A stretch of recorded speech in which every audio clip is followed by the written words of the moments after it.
Good morning everyone. Dear children, today I am going to tell you a story of Kathakalas in this video. The story name is Gair Hajir Kandhe. So please watch this video carefully. बच्चों, प्रत्येक माता पिता बड़े ही अरमान के साथ अपने बच्चों की परवरिश करते हैं और उनकी आवश्यक या अनावश्यक ख्वाहिशों को पूरा करते हैं। उन्हें पढ़ा लिखा कर एक काबिल इंसान बनाते हैं और अपने बच्चों के प्रति सभी कर्तव्य को बखूबी निभाते भी हैं। परंतु जब इन्हीं माता पिता को आवश्यकता पड़ने पर अपने बच्चों की ज़रूरत होती है तो बच्चे कैसे अपना कर्तव्य भूल जाते हैं। जिन समय में उन्हें अपने माता पिता के साथ रहना चाहिए वो अपने काम में लगे रहते हैं। तो यह कहानी भी कुछ इस प्रकार की है। यह कहानी है अरुण साहब और उनकी पत्नी किरण की। तो आइए इस कहानी को विस्तार पूर्वक पढ़ते हैं। प्रस्तुत कहानी में अरुण साहब हैं जो अपने आप को बहुत भाग्यशाली समझते थे क्योंकि उनके 2 बेटे थे और दोनों बेटे आईआईटी करने के बाद अमेरिका में 1 करोड़ के वेतन पर नौकरी कर रहे थे। अरुण साहब भी अपनी नौकरी से सेवा मुक्त हो चुके थे। तो उनकी इच्छा हुई कि उनका एक बेटा भारत लौट आए और उनके साथ ही रहे। परंतु अमेरिका जाने के बाद कोई बेटा भी भारत आने को तैयार नहीं था। उल्टे उन दोनों बच्चों ने अपने माता पिता को ही अमेरिका में आकर बसने की सलाह दे दी। अरुण साहब अपनी पत्नी किरण के साथ अमेरिका तो चले गए, परंतु उनका मन वहाँ बिल्कुल भी नहीं लगा और कुछ दिनों के बाद वो वापस लौट आए और भारत में ही रहने लगे। परंतु दुर्भाग्य से अरुण साहब की पत्नी किरण को पैरालिसिस यानी लकवा मार गया।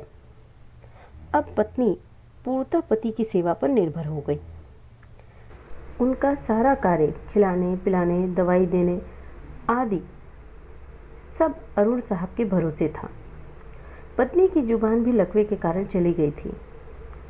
अरुण साहब पूर्ण निष्ठा और स्नेह से पति धर्म का निर्वहन भी कर रहे थे।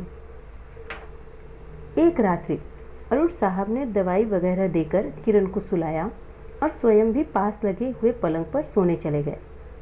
रात्रि के लगभग 2 बजे अचानक हार्ट अटैक से अरुण साहब की मौत हो गई। पत्नी सुबह 6 बजे जब जागी तो इंतजार करने लगी कि पति आकर नित्य कर्म से निवृत्त होने में उनकी मदद करेंगे। इंतजार करते करते पत्नी को काफ़ी समय हो गया तो उनको किसी अनिष्ट की आशंका हुई। क्योंकि पत्नी स्वयं चलने में असमर्थ थी, उन्होंने अपने आप को पलंग से नीचे गिराया और फिर घसीटते हुए अपने पति के पलंग के पास जा पहुंची। उन्होंने पति को हिलाया डुलाया पर कोई हलचल नहीं हुई। किरण समझ गई थी कि अरुण साहब अब इस दुनिया में नहीं रहे और उनकी जुबान लकवे के कारण चली गई थी, अतः किसी को आवाज़ देकर भी वो बुला नहीं सकती थी। और घर पर कोई सदस्य भी नहीं था। फ़ोन ड्राइंग रूम में लगा हुआ था। किरण ने पड़ोसी को सूचना देने के लिए स्वयं को घसीटते हुए फ़ोन की तरफ बढ़ाना शुरू किया। लगभग 4 घंटे की मशक्क़त के बाद वह फ़ोन तक पहुंची और उन्होंने फ़ोन के तार को खींचकर नीचे गिराया। पड़ोसी का नंबर जैसे तैसे लगाया।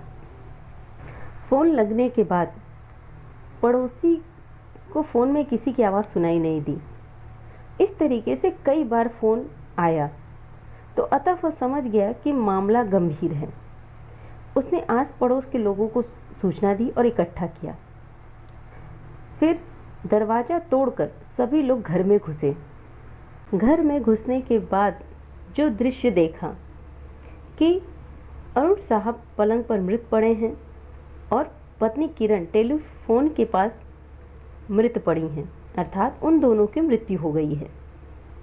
पहले अरुण साहब और फिर किरण की मौत हुई थी। जनाजा दोनों का साथ साथ निकला पूरा मोहल्ला कंधा दे रहा था, परंतु वो 2 कंधे मौजूद नहीं थे जिसकी माँ बाप को उम्मीद रहती है। शायद वे कंधे करोड़ों रुपए की कमाई के भार के साथ अति महत्वाकांक्षा से पहले ही दबे हुए थे। इसलिए किसी ने कहा है कि लोग बाग लगाते हैं फल के लिए, औलाद पालते हैं बुढ़ापे के लिए, लेकिन कुछ औलाद अपना फर्ज निभा नहीं पाती, क्योंकि माँ बाप बच्चों को जीवन भर खुशियाँ देते हैं और अंत में जब उनकी बारी आती है तो वही बच्चे अपना मुंह फेर लेते हैं।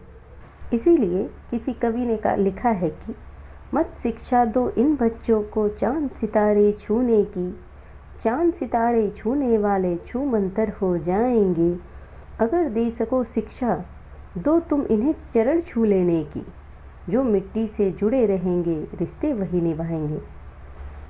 अतः बच्चों, माता पिता बड़े ही अरमान के साथ बच्चों को हर शिक्षा प्रदान करते हैं कि वो अपने जीवन में अपने लक्ष्य को प्राप्त करें, आगे बढ़ें, अपने जीवन को असीम ऊंचाइयों तक ले जाएं।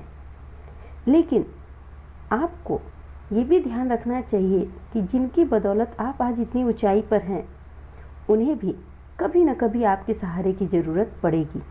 इसलिए हर कर्तव्य के प्रति हमारा ध्यान तो होना चाहिए, साथ ही माता पिता के प्रति भी जो हमारा कर्तव्य है उसे भी हमें सदैव याद रखना चाहिए।